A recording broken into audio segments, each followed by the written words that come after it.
Growth in Australians' take-home pay has fallen to its lowest level in more than 2 years, slowing to just 3.2% in the 12 months to December. The figures show wage growth keeps falling sharply, even though unemployment is near multi-decade lows at 4%. It's a week of mixed fortunes for households, with the Reserve Bank yesterday announcing its first rate cut in 5 years. With more, finance reporter Nadia Daly joins me in the studio. Hi Nadia. So were these figures a surprise? Not particularly. They're in line with economists' forecasts and what the RBA was also expecting. So the quarterly figure of growth by 0.7% is down from 0.9% in the previous quarter and slightly below the 0.8% expectation for today. So overall, as we've heard, it's the slowest growth in wages since March of 2022. But for more, let's speak now with Professor Fabrizio Carmignani from the University of Southern Queensland. Thank you so much for joining me here. Now, unemployment, as we've heard, is at a multi-decade low at 4%. So why is wage growth still falling?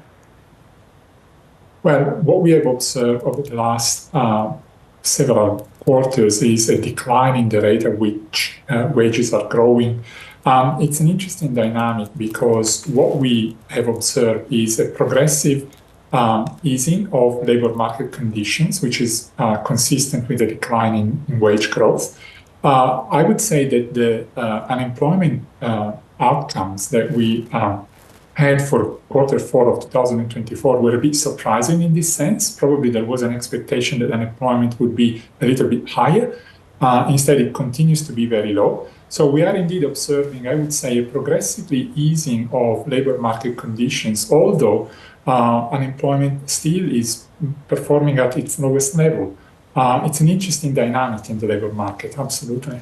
And what does it say about the state of the economy? Do today's wages figures show the RBA made the right call yesterday in cutting rates?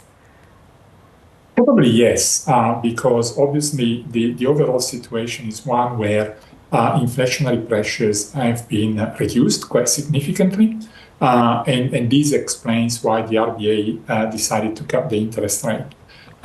These latest data on wages confirm that effectively one of the main drivers of inflationary pressures, which is wage growth, is actually normalizing. Therefore, I would say that taken in context, the decision of the RBA aligns with the overall macroeconomic conditions that we observe in Australia. And what is it?